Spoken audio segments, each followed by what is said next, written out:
আমাদের সকলের প্রিয় নেতা, যার দিকে গোটা বাংলাদেশ তাকিয়ে আছে, বাংলাদেশের মুক্তির জন্য, বাংলাদেশের মানুষের মুক্তির জন্য, বাংলাদেশের সাধারণ মানুষের মুক্তির জন্য, সেই চলমান আন্দোলনের যিনি আমাদের পথ দেখাচ্ছেন, যিনি স্বপ্ন দেখাচ্ছেন, আমাদের সেই ভরসার স্তর, ভরসার নেতা জনাব তারেক রহমান, আমাদের জাতীয়তাবাদী দলের ভারপ্রাপ্ত চেয়ারম্যান। বন্ধুগণ, আবার আজকে মনে পড়ছে আরেকটি দিনের কথা।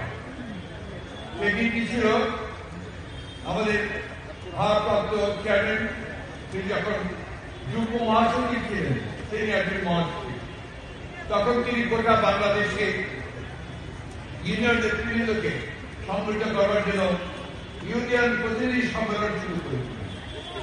সেই ইউনিয়ন প্রতিনিধি সম্মেলনের প্রথম স্থানে তিনি নির্ধারিত করেছিলেন নির্বাচিত ঠাকুরবাড়ি পাশে ঠাকুর গার্লস হাই স্কুল। সেই গার্লস হাই স্কুলে সেদিন আমরা সেই সম্মেলনটি করেছিলাম। আজকে এই স্বেচ্ছাসেবক দলের এই সম্মেলন সমাবেশ, এই ইফতারের সমাবেশ আয়োজন করার জন্য তাকে আমরা আন্তরিক ধন্যবাদ জানাচ্ছি এবং স্বেচ্ছাসেবক দলের নেতৃত্বকে ধন্যবাদ জানাচ্ছি যে তার ঠাকুরদাকে সম্মানিত করেছে।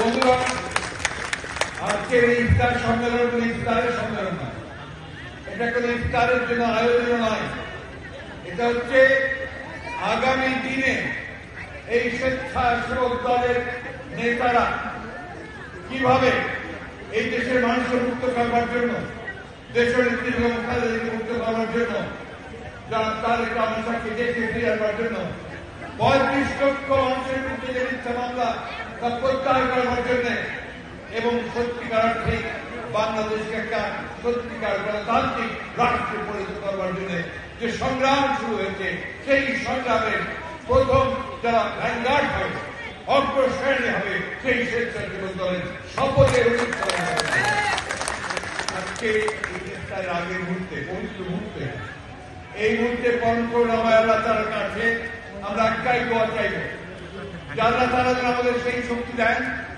আমাদের যেন সেই তৌফিক দেন, যেন আমাদের সর্বশক্তিকে একত্রিত করে, সমগ্র মানুষকে একত্রিত করে, সমস্ত গণতান্ত্রিক মানুষকে সমবেত করে আমরা একটা দুর্বার আন্দোলনের মধ্য দিয়ে এই দেশকে মুক্ত করতে হবে।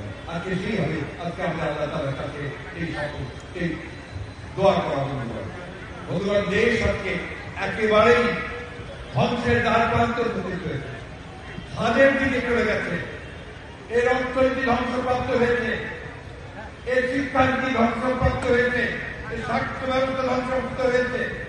আজকে এই দেশে যে নির্বাচন ব্যবস্থা তাকে ধ্বংস করা হয়েছে। সত্যিকার অর্থে বলতে কি এই দেশের রাজনীতি এবং অর্থনীতিকে পুরোপুরি ধ্বংস করা হয়েছে। প্রধানমন্ত্রী প্রায় বলছেন আজকাল যে আমরা নাকি সকাল থেকে সন্ধ্যা পর্যন্ত মিথ্যা কথা বলি। কোনটা মিথ্যা? চালের দাম বেড়েছে সেটা কি মিথ্যা? চালের দাম বেড়েছে সেটা কি মিথ্যা? আমাদের মা বোনেরা যে সংসার চালাতে থাকছেন, আমাদের প্রধান অতিথি, আমাদের আশা ভরসার স্থল, আমরা যার জন্য আজকে এখানে সমবেত হয়েছি, সেই মহান নেতা জনাব তারেক রহমান সাহেব আজকে আমাদের মাঝে উপস্থিত হয়েছে। বন্ধুগণ, আমি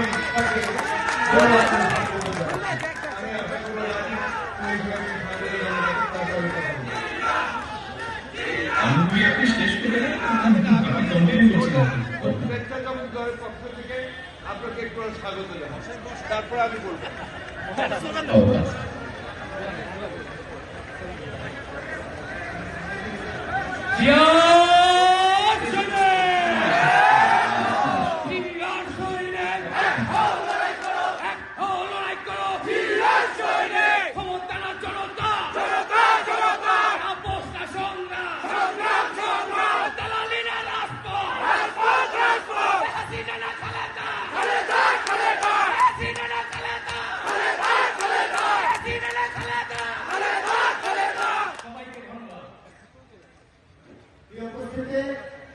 আমাদের মাঝে উপস্থিত হয়েছেন। আপনারা অধীর আগ্রহে সে বিকাল থেকে অপেক্ষা করছেন আমাদের সেই প্রিয় নেতা, নির্যাতিত মেহনতি মানুষের, দুঃখিত মানুষের তপস্বী কণ্ঠস্বর, বাংলাদেশ জাতীয়তাবাদী দল বিএনপির বিপ্লবী ভারপ্রাপ্ত